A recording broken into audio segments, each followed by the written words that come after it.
as of today, Deshaun Watson is still slated to have a 6-game suspension for the first part of the season. However, he's seeing most of the first team snaps in training camp. On this episode of the Locked On Browns podcast, we'll talk about when they're planning on handing that baton to Jacoby Brissett to get him ready for week 1. We'll discuss that and much more on this episode of the Locked On Browns podcast. You are Locked On Browns, your daily Cleveland Browns podcast. Part of the Locked On Podcast Network. Your team every day.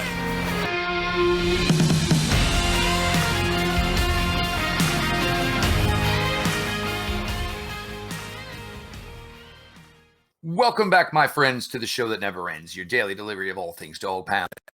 LGB on LOB, the Locked On Browns podcast, brought to you by the Locked On Podcast Network.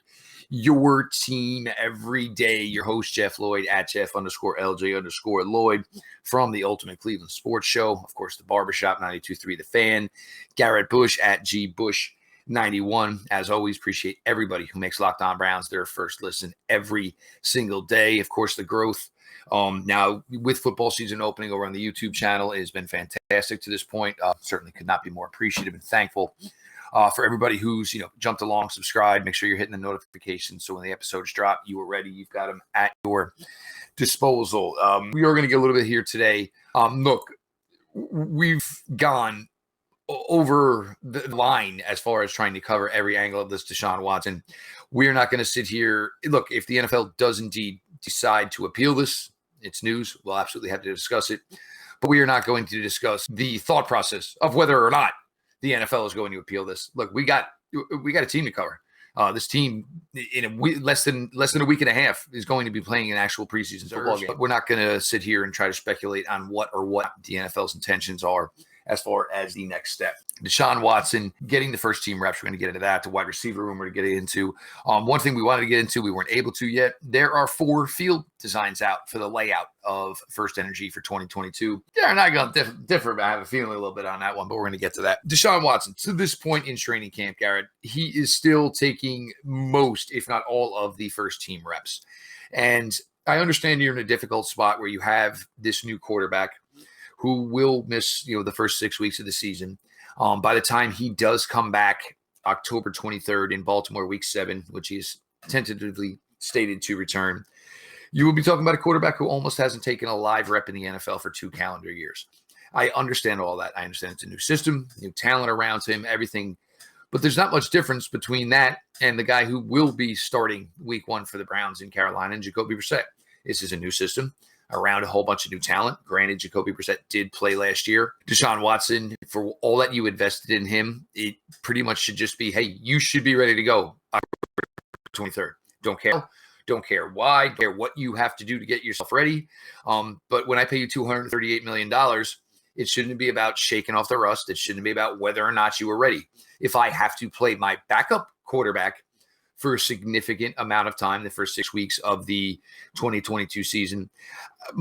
And this is where I'm kind of at with it is I understand all of this, but when is the transition going to come here, Garrett? And it should probably come hopefully very soon to where Jacoby Brissett is going to be given the time he needs to get ready, because whether anybody likes it or not, Jacoby Brissett is going to be quarterbacking this team for the first 6 weeks of the regular season.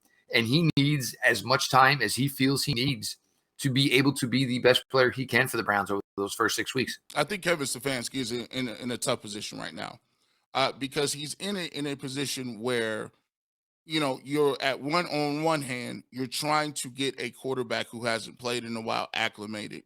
And I wholeheartedly believe that there are 2 different systems that he's trying to work with and at the same time. One of the systems, and I truly wholeheartedly believe, one of the systems for Deshaun Watson is going to look a lot different from what he's going to run with Jacoby Brissett. So if you're going to run 2 different systems and you're going to have something that is ready to go down the road in week 7 or whenever the case he comes back, then you're going to have to at some point make sure that he at least gets the base and foundation of what the new plays are going to be.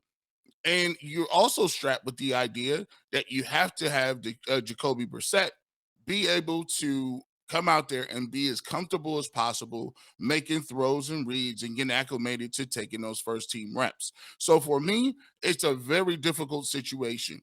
The transition has to start happening. If you still want to get Deshaun Watson some playing time, here's what you do.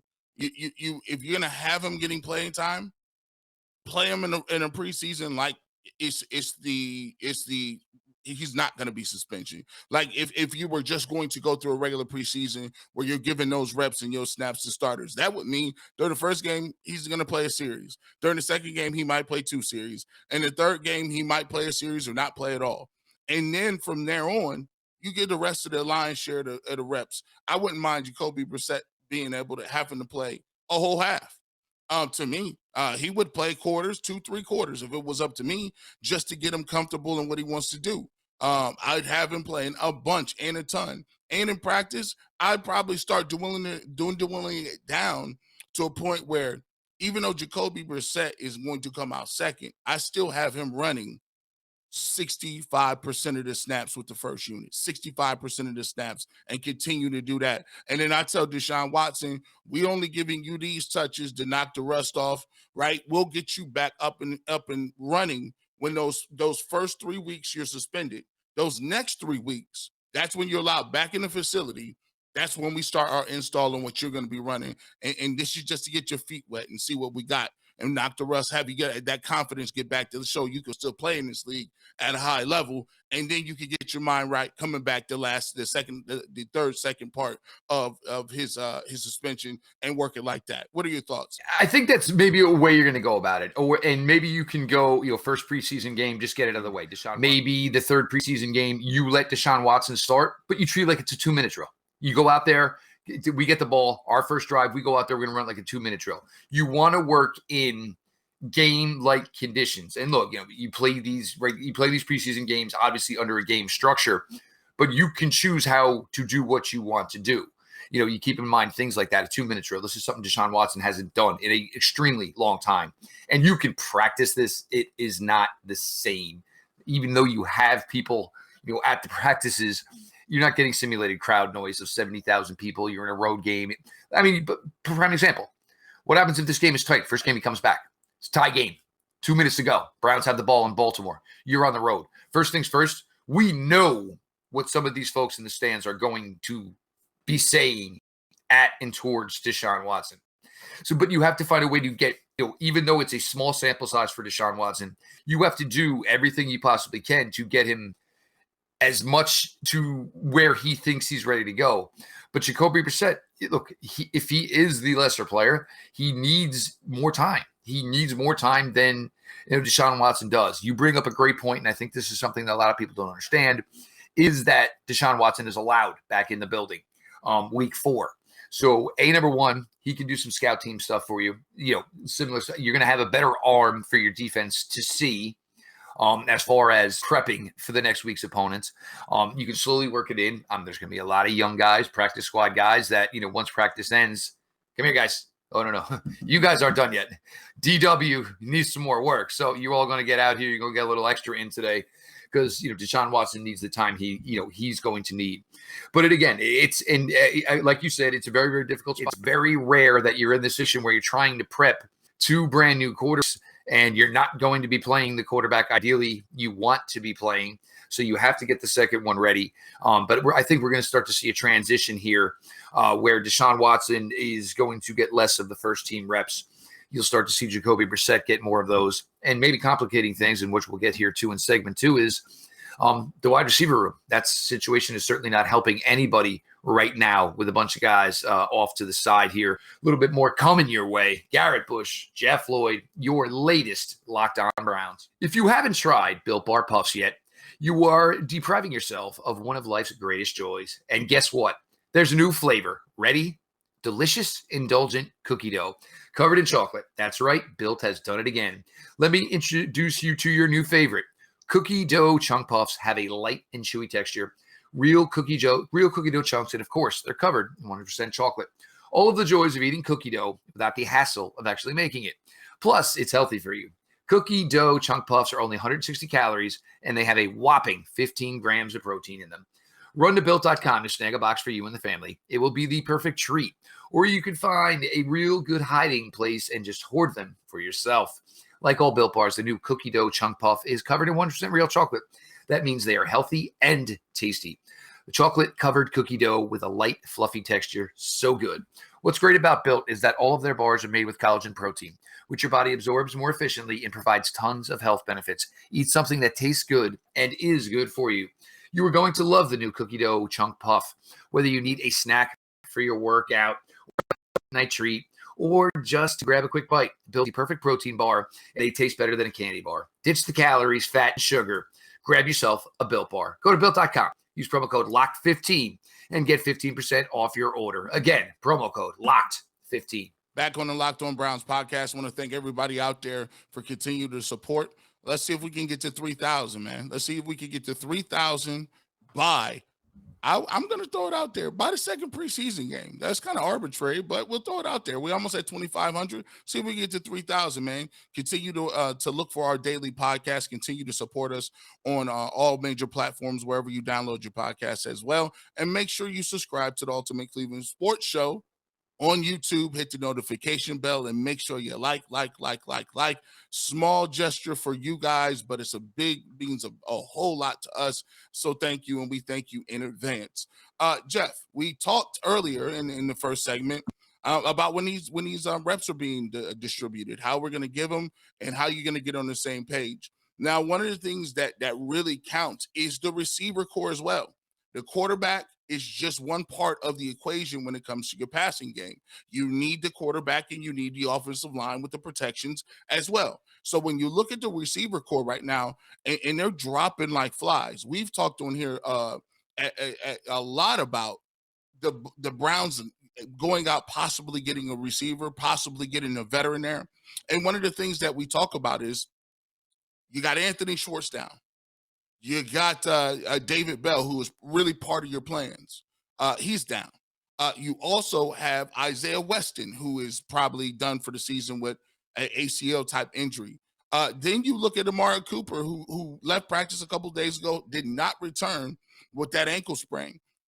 These are all things. That means basically your top four receivers are down in terms of what you have in depth. So I'm looking at this and I'm saying, if you want to get Jacoby Brissett the best opportunity to go out and be impactful, to be a guy that's going to hit the ground running and give yourself a best chance to win some football games, you need to get him some guys out there that are going to be healthy.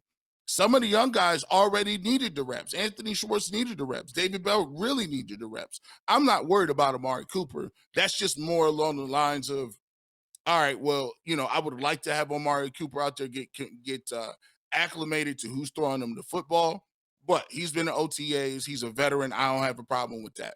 But that was never our problem. We were talking about what we had after Amari Cooper, 3, 4, 5, and 6. And then now you got guys dropping like 5. So I'll go let you defer to you and see what your thoughts are on this. Do we bring in another wide receiver? And then we can talk about some of the guys that have shown up a little bit in the absence. One player goes down, that means that's your opportunity, son. Get out there and make the best of it. Your thoughts on the wide receiver depth and the injuries? Well, this isn't helping either quarterback or Coach Stefanski right now. Amari Cooper, when you get to the stage of your career that Amari Cooper is, it's one of those things where as a coach, organization, you don't have any input on what said player needs to do to be ready to go week 1. This is not Amari Cooper's first rodeo, his 8th year in the league. He knows what he needs to do to be ready to go week 1. The ankle injury. And here's also the other thing with it is we keep hearing not a big deal with David Bell, not a big deal with Anthony Schwartz, not a big deal with Amari Cooper. David Bell, it's been 0 practices to this point. Anthony Schwartz, it was 1 practice to this point. Amari Cooper came up lame Monday, did not practice Tuesday. And again, soon. He should be back on the practice field soon. Well, practices just keep clicking on by. So when is the question that, saying he'll be fine or he'll be back to the practice field soon? When does this create a tad bit of urgency? The free agent market, there's not a lot there. It's getting pretty dry. It's August 3rd, for God's sakes. Of course, a name like Will Fuller is still out there. who knows where that is, if there is truly legs to that. So, even if a Will Fuller comes in here, Will Fuller, his success in the NFL is tied to Deshaun Watson. Is he going to come in here and be a guy that's going to help you, basically with the fact that he hasn't played with Jacoby Brissett? So ideally, in a perfect world, these guys need to get back to the field early. There's no question about that. But I think, something that has, probably been a surprise, and maybe it shouldn't be. I mean, the Browns have had success with their last two sixth-round picks, Donovan Peoples-Jones, who's had a good camp to this point at the wide receiver position, Demetric Felton last year, and now this year, wide receiver Michael Woods out of Oklahoma. And, I'm not saying, Michael Woods is now in this spot where he's going to jump a David Bell, he's going to jump an Anthony Schwartz, any of those things. But for a guy like Michael Woods to go out here and perform early, A, warrants the Browns' selection of him, and B, says, look, if everybody, even if they do come back and they're a little rusty or they're not getting it done the way they need to be, you got to think that maybe there's an opportunity for Michael Woods to get some PT, Garrett. Yeah, Michael Woods, to me, I asked Mary Kay Cabot, beat reporter for Cleveland.com. She was on the barbershop last night talking to me a little bit about some of the guys that have been stepping up. And she talked about Mike Woods. She said there's not a very large sample size. And it's very difficult to see because they're not going 100% full go in the pads. But she says what she saw, and from what I've seen myself, looking at some of the stuff that he's done, especially in the last couple of days, he looks pretty good. Looks pretty good. Originally they drafted him in the 6th round. He started 38 of 43 games in his career from 2018 to 2021. He had caught 118 passes for 1,648 yards, 12 touchdowns. He was an early graduate transfer from the University of Arkansas. Then he transferred to Oklahoma, and he earned honorable mention all Big 12 honors in 2021 after transferring to Oklahoma from Arkansas. So he's a guy that it looked like he had a little more burst than I thought. He's still a young guy, 22 years of old. He's 6'1", 204. But he looks like he plays a little bit bigger than that. I like the way he caught the ball, getting upfield. Again, very small, limited sample size, but so far, like what I've seen from Mike Woods, like what I've saw so far with Demetric Felton, that's one of the advantages when we talk about how stacked the running back room is. One of the advantages of having all those guys, especially Demetric Felton, is if you do have a stacked running back room, if you have a lot of different people going down, Demetric Felton can do everything that you want him to do. He can run the football. He can catch the football and be a receiver. He's a guy that can work in the return game, special teams. So he's another guy that has really, helped himself out by just being healthy and being versatile. And I think Jerome Ford showed a nice burst, getting the football and doing some of the things that Kareem Hunt and Nick Chubb have been doing. He looks like a pretty good prospect. So, sometimes it's one of those things where somebody goes down, you get a chance, and sometimes you make the most of your chance, and you kind of stick, and you can become a factor in this league. But for me, if I want to give Jacoby Brissett the best opportunity to win games against the Panthers, against the Jets, against the Falcons, all those teams, the Steelers that we're gonna play, presumably the 6 games without Deshaun Watson, then I want to give him the best chance by giving him a better receiver and making sure that we have at least serviceable depth at wide receiver. But also the question is, if you bring in a veteran receiver now, how much is he going to be able to do? Because by the time he's really acclimated to go out there and participate in a preseason game, these guys should be back. So it's such a difficult spot to be in. And the other thing, and this is the biggest fear, and if everybody remembers back to Jarvis Landry a couple of summers ago, and it was on Building the Browns, him talking about, you guys ain't practicing. Well, guess what that means? That means everybody in this room now has to do twice as much work because these reps have to be done. These routes have to be ran. These quarterbacks got to get work. So you're overextending other guys, fingers crossed, putting them not hopefully in the position where something might happen to them. So these guys got to get back quickly.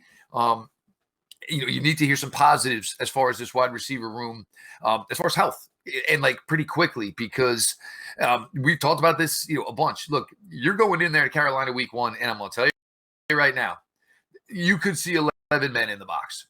for the Carolina Panthers defense. Now, what you know about this Browns team is they run the football and they run extremely well. You don't know what Jacoby Brissett brings to this offense. We have no idea yet what Amari Cooper brings, idea and a thought of what you think he can do. And as far as the rest of it, this is all a brand new passing game as far as, most of the players involved. And until I can see you beat me in any phase of it, I'm going to take away the one thing I know that you do well, and that's run the football.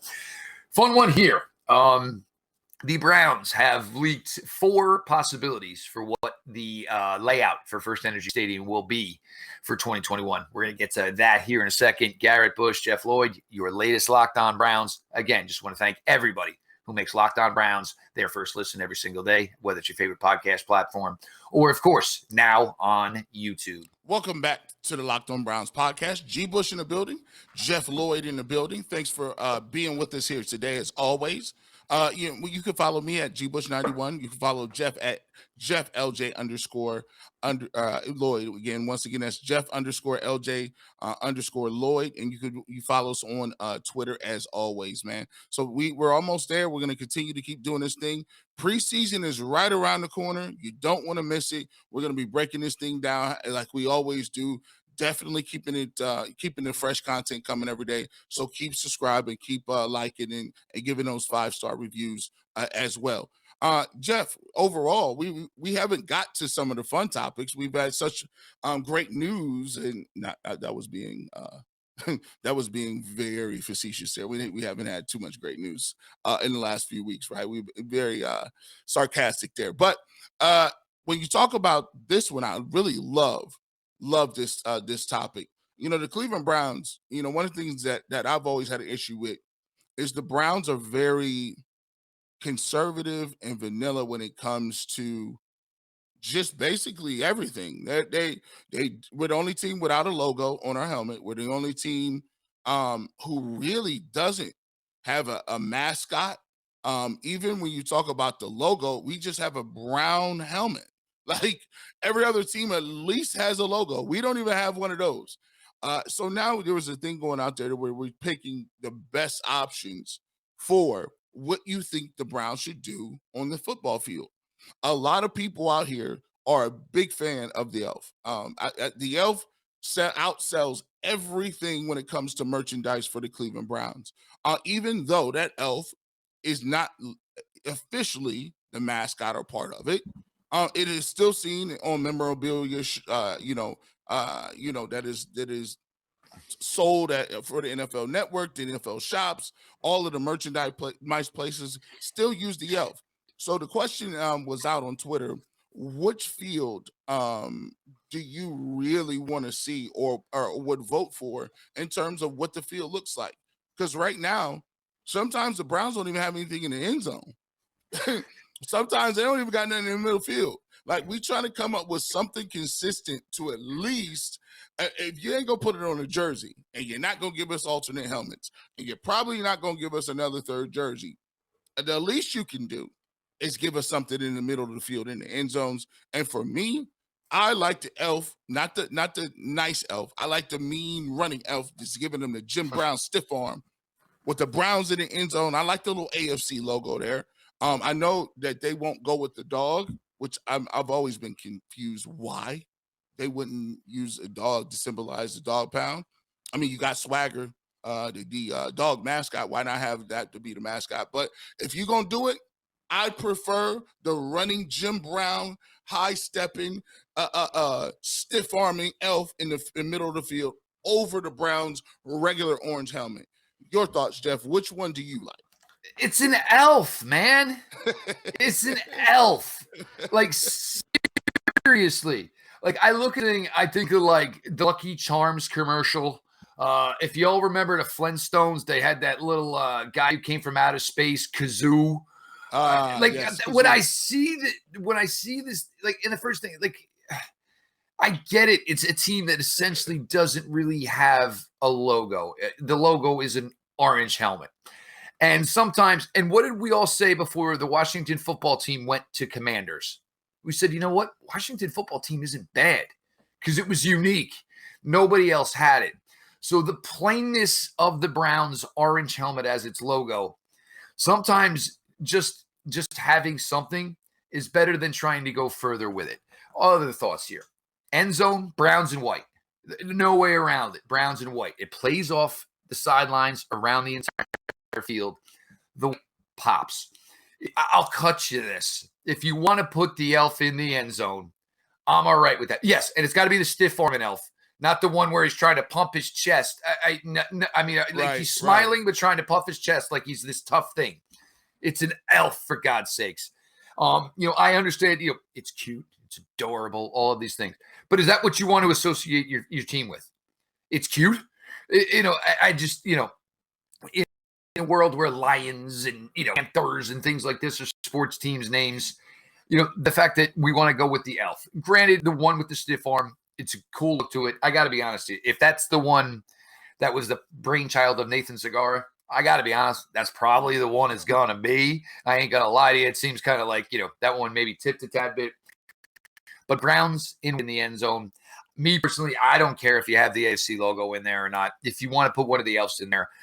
But if we're going to do it that way, if it's going to be that elf in the middle of the field, definitely get the helmet. I would go one big helmet, Browns in a large, I'm talking big white. And I'm talking like more white than you see grass as far as that. And look, if this team is supposed to be as good, as one of the best teams they've ever had, possibly, go ahead, do it up. You know what I'm saying? And here's the other thing, though. Let's not get to week 6 and we see like the remnants of what the field used to look like. Because this is the problem they have. And look, part of it's a weather issue. I get it, things in that. But the problem is you get to week 7 or week 8 and you can barely make out what's on the field anyway. And it's like, you got to put a little effort in here, guys. I know it's a lot harder to do with rain, with moist ground or whatever, but let's get this thing looking right. Because if this product is supposed to be what it's supposed to be, like, man, you got to change your mentality everywhere. You know what I'm saying? Look good, feel good, do good. That field's got to that field has to resonate, and that field has to show what this team is capable of. Yeah, I think if you go and at least you give the tough elf. I'm with you on the end zones. It's the tough elf. The tough elf. Oh my God, it drives me nuts. Give me the tough elf. We'll take the tough elf. But here's my thing too. I don't understand what's going on in it. Like, you got money. Stop not putting. There's sometimes. Remember, there's some years, Jeff, you go to First Energy Stadium and there'd be nothing in the end zones at all, just sitting there chilling. I'm like, are you trying to save on paint? What are you doing? You already don't have cheerleaders. You already don't have a mascot. You don't have a decal on the helmet. You're not going to give us any alternate helmets, by the way, which they should have. I'm disgusted that 14 teams got them already. We don't got one. We'll save that for another day.